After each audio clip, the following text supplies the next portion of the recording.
2021년 1월 6일 수요 기도회 말씀입니다. 오늘 우리에게 주시는 하나님의 말씀은 시편 1편입니다. 제가 봉독하겠습니다.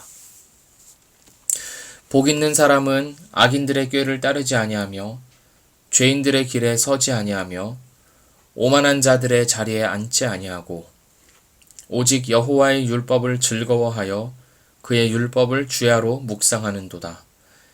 그는 시냇가에 심은 나무가 철을 따라 열매를 맺으며 그 잎사귀가 마르지 아니함 같으니 그가 하는 모든 일이 다 형통하리로다. 악인들은 그렇지 아니하며 오직 바람에 나는 겨와 같도다. 그러므로 악인들은 심판을 견디지 못하며 죄인들이 의인들의 모임에 들지 못하리로다. 무릇 의인들의 길은 여호와께서 인정하시나 악인들의 길은 망하리로다. 아멘. 하나님은 우리에게 복을 주시기를 원하십니다. 창세기 1장 28절을 보면 하나님께서 천지를 창조하시고 사람을 만드시고 하신 가장 첫 번째 일이 바로 복을 주시는 것이었습니다. 아담과 하와에게 복을 주시면서 생육하고 번성하여 땅에 충만하라 이렇게 말씀하셨습니다. 아브라함을 선택하실 때에도 하나님은 아브라함에게 네가 복의 근원이 될지라 내가 반드시 너에게 복을 주겠다 이렇게 말씀하셨습니다. 이삭과 야곱, 요셉도 마찬가지로 하나님은 이들에게 복을 약속하셨습니다. 출애굽한 이스라엘 백성들에게도 하나님은 복을 약속하셨습니다. 네가 들어와도 복을 받고 나가도 복을 받고 너의 떡반죽 그릇과 광주리까지 복을 받을 것이라고 말씀하셨습니다. 이 외에도 하나님께서 이스라엘과 그리고 그런 성경의 인물들에게 복을 주시는 내용들은 얼마든지 찾을 수가 있습니다. 이로 미루어 보아 하나님은 자기의 백성에게 복 주시기를 기뻐하시는 분이다 라는 것을 알 수 있습니다. 그렇다면 하나님께서 우리에게 주시고자 하는 복은 어떤 복일까요? 그리고 그 복은 어떻게 받는 것일까요? 이것에 대한 대답을 시편 1편을 통해서 알아보고자 합니다. 시편 1편은 시편의 서문이자 서곡입니다.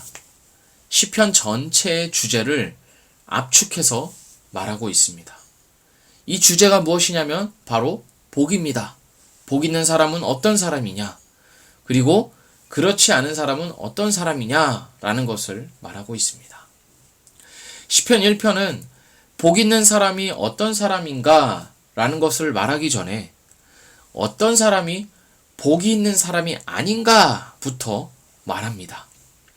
1절을 보시면 복 있는 사람은 어떤 사람이냐면 악인들의 꾀를 쫓지 아니하며 죄인들의 길에 서지 아니하며 오만한 자들의 자리에 앉지 않는다 이렇게 말하고 있습니다. 이 세 가지를 하지 않는 것이 바로 복 있는 사람이다 라고 말하고 있습니다. 왜 이렇게 이야기를 시작하는 것일까요? 왜 복 있는 사람은 이런 사람이다 라고 말하기보다 복 있는 사람은 이런 사람이 아니다 라는 것을 먼저 이야기할까요? 왜냐하면 복 있는 사람이 살아가야 하는 세상이 악인들과 죄인들과 오만한 자들로 가득 차 있기 때문입니다. 악인들의 꾀, 즉 하나님을 알지 못하는 자들의 생각, 하나님 없이도 자신의 삶을 꾸려갈 수 있다고 생각하는 사람들의 이 사고방식, 하나님이 고려되지 않은 인생의 중요한 결정들, 사소한 결정들, 이런 것들이 모두 악인들의 꾀입니다. 그리고 그 꾀들은 그 사람들의 인생의 방향을 결정하는 것입니다. 그것이 바로 죄인들의 길입니다. 이 세상 대부분의 사람들이 이 길을 걷고 있습니다. 하나님을 의지하지 않는 인생길에 서 있는 것입니다. 하나님이 굳이 필요 없습니다. 어떤 사람들은 하나님이 있으면 좋기도 하겠죠. 하지만 없어도 큰 상관없습니다. 이러기도 합니다. 이것들이 모두 바로 죄인들의 길입니다. 그리고 그 죄인들의 길에 서 있는 사람은 결국 오만한 자의 자리에 앉게 되어 있습니다. 처음에는 아무 생각 없이 악인들의 꾀를 쫓아가다가 그 다음에는 죄인들의 길에 딱 서게 되었다가 이제는 아예 오만한 자의 자리에 눌러 앉게 됩니다. 오만한 자의 자리에 앉았다는 것은 완고해지는 것입니다. 굳어버리는 것입니다. 하나님이 없는 삶, 하나님을 의지하지 않는 삶이 익숙해지는 것입니다. 그 자리에 앉아서 일어날 줄을 모르고 있는 것, 그것이 바로 오만한 자의 자리에 앉아있다라는 것을 의미합니다. 우리가 살아가는 이 세상은 이런 사람들로 가득 차 있습니다. 악인들의 꾀, 죄인들의 길, 오만한 자의 자리로 가득 차 있습니다. 그것이 우리에게 의미하는 바가 무엇입니까? 우리도 이 세상에 살아가고 있는 한 그 영향을 받을 수밖에 없다는 것입니다. 악인들의 꾀가 무엇인지 분간하기가 쉽지가 않습니다. 그래서 나도 모르게 쫓아갔다가 점점 죄인들의 길에 서게 되었다가 오만한 자의 자리로 앉아버리는 그런 일들이 이 세상 가운데 너무나 많다는 것입니다. 우리가 예수님을 믿고 구원을 받았다고 해서 갑자기 딴 세상에 살게 되는 것이 아닙니다. 갑자기 하늘로 끌어올려져서 초월한 그런 이 세상을 초월하게 되는 삶을 살게 되는 것이 아닙니다. 우리는 그런 것들을 바라지요. 하지만 우리는 여전히 이 죄인이라는 육신을, 죄된 육신을 입고 있고 또 우리가 발딛고 있는 이 땅은 그런 악들이 만연한 그런 곳입니다. 그것이 바로 현실입니다. 내가 살아가고 있는 이 사상과 나의 삶의 환경은 아무것도 바뀌지 않고 똑같습니다. 시편 1편을 지은 시인이 이것을 잘 알고 있었습니다. 이 세상이 얼마나 하나님을 반역하고 있는지 잘 알고 있었습니다. 하나님 없이 만들어내는 꾀와 길과 자리가 가득한 것을 보고 있었습니다. 그래서 복 있는 사람을 이야기하기 앞서서 복 없는 자들의 그런 모습들을 경계하는 것입니다. 너무 많으니까요. 이 시인은 이스라엘 사람이었습니다. 이스라엘이 누구입니까? 하나님의 선택과 사랑을 받은 민족입니다. 하나님께서 복을 주시겠다고 조상 때부터 약속하시고 성취해 오신 아주 특별한 민족입니다. 그런데 이 시인은 자기 동족 안에서, 이스라엘 사람들 안에서 악인들과 죄인들과 오만한 자들, 다시 말해서 복 없이 살아가는 자들을 숱하게 보고 있는 것입니다. 우리라도 다를 것이 없습니다. 우리가 하나님의 선택을 받아 예수 그리스도 안에서 믿음을 갖게 되었습니다. 하나님의 백성이 되었고 하나님을 아버지라 부를 수 있는 특권을 받았습니다. 그런데 이 시인이 이스라엘 사람들 중에서 복 없는 자들을 숱하게 본 것처럼 우리들도 복을 이미 받았지만 복 없는 자들로 살아갈 가능성이 다분하다는 것을 알 수가 있습니다. 왜냐하면 이 세상은 너무나도 악하고 또 우리는 죄된 육신을 입고 있기 때문입니다. 우리는 하나님의 구원을 받았다는 것을 때로는 오해하고는 합니다. 단순히 내가 죽은 이후에 천국에 간다, 지옥에 가서 고통받지 않는다, 이 정도로만 생각하는 오해가 우리에게 있곤 합니다. 그러나 하나님께서 우리를 구원하신 이유는 단순히 사후 세계에서의 편안함을 위해서가 아닙니다. 물론 그것도 포함되는 것이지만 그것이 전부가 아니란 말입니다.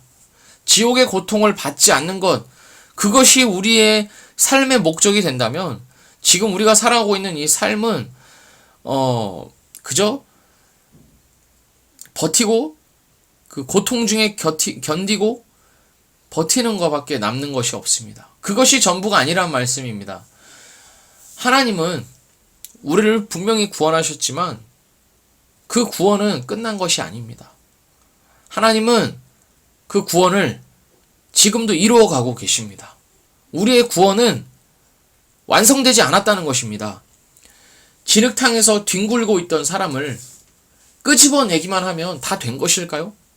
물론 목숨을 건졌으니까 참 좋은 것이죠. 하지만 거기서 그치면 되겠습니까? 그 사람을 데려다가 깨끗하게 씻기고 깔끔한 옷도 입히고 또 맛있는 것도 먹여서 더 좋은 모습으로 만들어야 하지 않겠습니까? 그런데 우리는 진흙탕에서 나온 것이 전부인 줄 알고 나는 이제 천국 간다, 지옥 안 간다 하는 것이 전부인 줄 알고 하나님께서 실제로 지금 우리가 살아가고 있는 이 삶에서 나에게 바라시고 나에게 원하시는 뜻을 따라서 살아가지를 않습니다.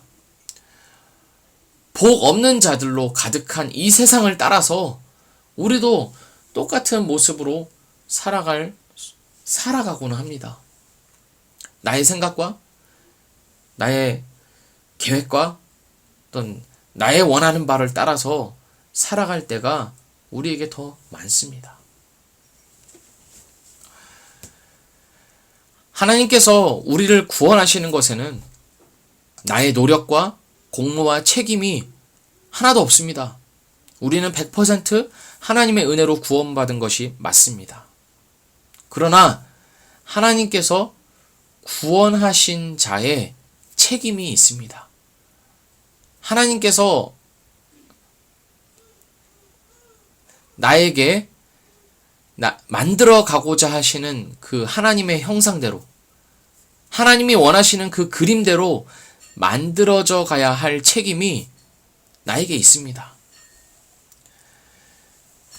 로봇처럼 하나님께서 이렇게 해 저렇게 하면 다 이렇게 기계처럼 되는 것이 아니라 하나님은 나의 고민과 또 나의 그 판단과 그 모든 것들을 사용하셔서 내가 하나님의 뜻을 따라 살아가기를 원하시는 것입니다. 구원 이후의 삶에 있어서는 우리에게 맡겨진 책임이 있습니다. 하나님께서 다 하시니까, 은혜로 다 되니까 나는 아무 부담 없다, 아무 책임이 없다, 이렇게 하는 것은 뭔가 잘못된 것입니다. 하나님은 지금도 우리를 끊임없이 구원하고 계시고 우리는 그 하나님의 구원하심에 응답해야 하는 것입니다. 그 구원의 과정에서 나에게 주신 책임에 우리는 그 책임을 다해야 합니다. 그 책임이 무엇입니까? 여호와의 율법을 즐거워하여 그 율법을 주야로 묵상하는 것입니다. 하나님은 성경 말씀을 통해서 우리에게 말씀하십니다. 하나님은 말씀을 통해서 우리를 만나주십니다. 그러니까 복 있는 사람은 어떤 사람이냐면 늘 하나님의 말씀을 가까이 하는 사람이고 곧 하나님을 만나는 사람입니다. 하나님과의 관계가 쌓여져 가는 사람입니다. 하나님과 함께한 세월들이 점점 많아지는 사람입니다. 어떻게요? 하나님의 말씀을 통해서입니다. 시편 1편의 저자는 그렇게 쌓여져 가는 하나님과의 관계, 하나님과 함께한 세월들이 점점 많아지는 것을 보면서 즐거워하면서 노래하고 있습니다. 하나님과 동행하는 기쁨, 하나님과의 관계가 진득해져 가는 그 감격 속에서 이 노래를 하고 있습니다. 어려움이 없다는 말이 아닙니다. 고난과 고통이 없다는 말이 아닙니다. 그러나 어려움과 고난마저도 말씀을 통해 하나님과 함께하였고 그 시간을 통해서 하나님과 더 친밀해졌기 때문에 기쁨과 감격을 노래하고 있는 것입니다. 복 있는 사람은 이런 사람입니다. 어려움이 없는 사람이 복 있는 사람이 아니라 어떤 일이 있든지 간에 주야로 하나님의 말씀을 묵상하는 사람이 복 있는 사람입니다. 시편 1편의 저자는, 이 시인은 그것을 말하고 있습니다. 묵상이라는 말은 비둘기가 우는 소리, 어린 사자가 우는 소리라는 뜻을 가지고 있습니다. 그러니까 묵상이라는 것이 무엇이냐면 비둘기와 사자처럼 소리를 내는 것입니다. 묵상은 조용하게 생각으로만 하는 것이 아닙니다. 묵상은 새가 지저귀고 짹짹거리듯이, 사자가 으르렁거리듯이 소리를 내는 것입니다. 중얼거리는 것입니다. 하나님의 말씀을 내 영혼에 담기 위해서 끊임없이 중얼거리면서 내 귀가 듣게 하고 내 생각과 내 마음이 그 말씀을 듣게 하는 것이 바로 묵상입니다. 이런 면에서 말씀 암송은 참 좋은 것입니다. 성경책을 펴지 않아도 말씀이 내 안에 있기 때문에 언제나 어디서나 묵상을 할 수 있고 중얼거릴 수 있습니다. 언제나 그 말씀의 영향을 받을 수 있습니다. 암송을 하는 말씀이 많아지면 많아질수록 하나님께서 내 삶에 개입하시는 영역이 더 넓어질 수 있습니다. 그렇다고 제가 복 있는 사람은 말씀 암송 309절을 다 완성한 사람이다, 이렇게 말씀드리는 것이 아닙니다. 중요한 것은 하나님의 말씀을 내 삶에 가까이 하는 것이고 그 방법 중에 하나가 암송이다 라는 것을 말하는 것입니다. 그만큼 하나님의 말씀을 내 삶에 밀착시키고 하나님의 말씀을 붙들려는 사람이 복 있는 사람이다 라는 것입니다. 이런 복 있는 사람은 열매를 맺습니다. 이 말의 의미는 하나님의 말씀을 가까이 하면 이제 하나님께서 나에게 복을 주셔서 내 사업이 잘 되기 시작하고 내 자녀가 공부를 잘하기 시작한다, 이런 말이 아닙니다. 하나님의 말씀을 가까이 하는 그 자체가, 그렇게 살아가는 모습 자체가 복되다는 말입니다. 어떤 열매를 맺기 때문에 복된 것이 아닙니다. 열매가 잘 맺히는 것은 나무가 잘 심겨졌기 때문입니다. 뿌리를 잘 내렸기 때문입니다. 뿌리 없이 맺히는 열매는 없습니다. 어쩌다가 겨우겨우 열매를 맺었다고 해도 그 열매는 퍼석하고 물렁한 아주 맛없는 열매일 것입니다. 하나님께서 우리에게 맺고자 하시는 열매는 어떤 성취나 어떤 성공이 아닙니다. 하나님께서 우리에게 맺고자 하시는 열매는 나입니다. 내가 하나님 앞에서 어떤 사람이 되느냐가 나의 열매입니다. 나의 소유나 성취가 열매가 아니라 나 자신이라는 존재가 하나님 앞에서 열매입니다. 우린 열매라고 하면 뭔가를 성취하고 눈에 보이는 성과를 거두는 것을 생각합니다. 우리 눈에 보이는 무언가를 생각합니다. 그러나 하나님께는 그런 것들이 전혀 중요하지 않습니다.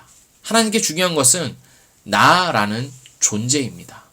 나라는 존재가 말씀으로 하나님 앞에서 거룩해지고 죄를 회개하고 돌이키는 그 모든 과정을 통해서 점점 하나님의 형상으로, 그 하나님의 완전함으로 가까이 가는 그 과정 자체가 하나님이 기뻐하시는 열매입니다. 우리는 이렇게 살아가야 합니다. 세상에서 말하는 복된 사람이 아니라 어떤 성공이나 성과나 또 많은 소유를 가진, 또 안정적이고 평안한 삶을 가진 그런 사람이 아니라 하나님이 말씀하시는 복된 사람으로 살아가야 합니다. 하나님의 말씀을 늘 중얼거리면서 그 말씀의 인도를 받으면서 하나님과 동행하며 살아가야 합니다. 이렇게 살아가는 삶이 쌓이고 이어지는 사람이 오늘 말씀 후반절에 나오는 그 하나님의 심판 앞에서도 두려움 없이 설 수 있습니다. 말씀 없이 사는 사람들은, 하나님 없이 사는 사람들은 심판을 견디지 못합니다. 바람에 나는 겨와 같다고 말하고 있습니다. 입으로 후 불면, 입으로 후 불 것도 없이 콧김이라도 나오면 쉽게 날아가는 껍질과도 같다고 말하고 있습니다. 그 사람들이, 그 껍질 같은 사람들이 이 땅에서 살아갈 때는 어떻게 보면 열매를 많이 맺고 풍성한 것처럼 보일 수도 있습니다. 말씀 없이 살아가는 사람들이 평안해 보이고 아무 걱정 없이 모든 것들을 이렇게 갖춰서 살아가는 것처럼 보입니다. 실제로 그렇기도 하고요. 하지만 심판의 바람이 불 때 하나님 없이 살아가는, 말씀 없이 살아가는 그런 그 사람들의 열매들은 우수수 떨어지고 나뭇가지들은 부러질 것입니다. 나무 허리가, 그들이 살아왔던 모든 삶의 기반들이 통째로 날아갈 것입니다. 왜냐하면 뿌리가 없기 때문입니다. 하나님의 말씀을 붙든 적이 없기 때문입니다. 반면에 하나님의 말씀만이 나의 삶의 유일한 규칙이요, 힘이요, 생명임을 삶으로 나타내고 고백해온 사람들,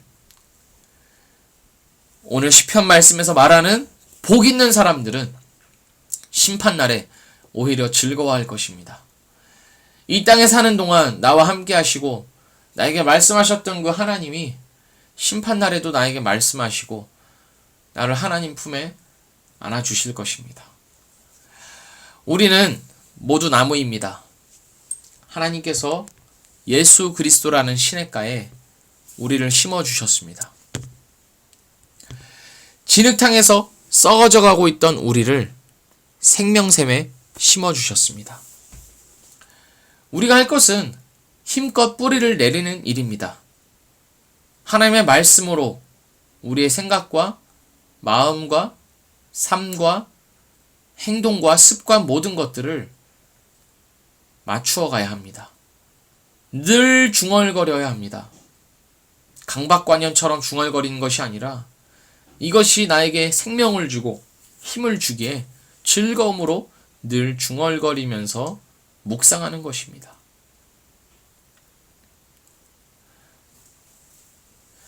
그렇게 하루하루 하나님의 말씀과의 관계를 깊이 맺으면서 하나님을 더욱 알아가면서 복 있는 사람으로 우리는 만들어져 가는 것입니다. 이 길을, 이 과정을 힘껏 따라가시는 2021년이 되기를, 그럼 우리 모든 미랄교회 성도님들 되시기를 주님의 이름으로 축복합니다. 기도하겠습니다. 살아계신 하나님 아버지, 감사합니다. 하나님의 은혜 바깥에 있었던 우리들을 진흙탕과 수렁 속에서 죽어가고 있었던 우리들을 끄집어내셔서 시냇가에 심겨주심에 감사합니다. 예수 그리스도라는 그 생명가에 우리를 심어주심에 감사합니다. 하나님, 이 심긴 자가 하나님의 말씀에 깊이 뿌리를 내릴 수 있도록 지금도 함께 하시는 성령님께서 도와주시옵소서. 나의 의지와 나의 노력, 또 나의 마음은 너무나 약하지만은 도우시는 성령님을 의지하면서 하나님의 말씀에 나의 뿌리를 굳게 내리도록 인도하여 주시옵소서. 그리하여서 하나님께서 주시는 영양분을 듬뿍 받아서 하나님께서 주시는 생명을 많이 받아서 잎사귀가 푸릇푸릇해지고 아름다운 열매를 많이 맺는 우리가 되게 하여 주시옵소서. 세상이 말하는 열매가 아니라 하나님께서 우리에게 맺고자 하시는 열매, 나 자신이 하나님 앞에서 더 거룩해지고 성숙해지고 온전해지는 복이 우리 모두에게 임하게 하여 주시옵소서. 우리를 지금도 그렇게 이끌어 가시는 주님을 찬양하며 예수 그리스도의 이름으로 기도합니다. 아멘.